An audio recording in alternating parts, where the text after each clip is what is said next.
Pour parler de ce sujet, avec moi sur le plateau, le docteur Naoufel Channa. Docteur, bonsoir. Bonsoir. Alors pour commencer, peut-être une première réaction à cette enquête? Je pense que tout a été dit.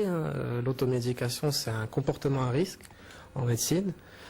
C'est un comportement à risque qui peut avoir des conséquences dramatiques et souvent irréversibles. Et on a un adage marocain qui dit Soul mjarrab la tsal tabib. Et derrière tout adage, il y a toujours une certaine réalité culturelle. Dans le sens que c'est un peu dans notre culture, l'automédication. Il suffit d'avoir une brûlure pour avoir toute une prescription de légumes et de fruits comme application locale. Tout à fait. Alors, dans le reportage, docteur, on a entendu l'un des citoyens justifier l'automédication par le fait qu'il n'a pas confiance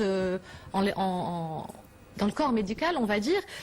Vous êtes justement parti de ce constat, puisque vous êtes également le membre fondateur d'une association qui s'appelle Eden pour les œuvres socioculturelles, et vous avez lancé une initiative, une campagne de sensibilisation. Effectivement, donc c'est une campagne de sensibilisation sous forme d'une émission web, pour l'instant, qui s'appelle Sel Tabib Qbel Mjarrab. Donc on est parti d'un constat, selon notre pratique, puisque c'est une émission qui est présentée par deux médecins. Il y a le docteur Mohamed Zari Jaberi, qui est aussi membre fondateur de l'association, et moi-même. Et donc c'est des conseils qui sont des conseils médicaux dans un langage très simple, en darija, qui sont partis d'un constat, deux constats principaux par rapport à notre pratique médicale. Un, c'est le retard diagnostique. Et deux, c'est les comportements à risque comme l'automédication. C'est-à-dire que les gens arrivent tardivement, ils ne consultent qu'à un état avancé. Donc voilà, donc ils consultent tardivement, en même temps, ils ont des comportements à risque comme ce qu'on vient de voir dans l'automédication. Donc en réfléchissant un petit peu, en demandant aux patients, on s'est rendu compte que les deux principales causes, un, c'est le manque d'information, les gens ne sont pas informés, le Marocain n'a pas une culture médicale appropriée, et de deux, il y a justement le manque de confiance du Marocain en le professionnel de santé. Donc, justement...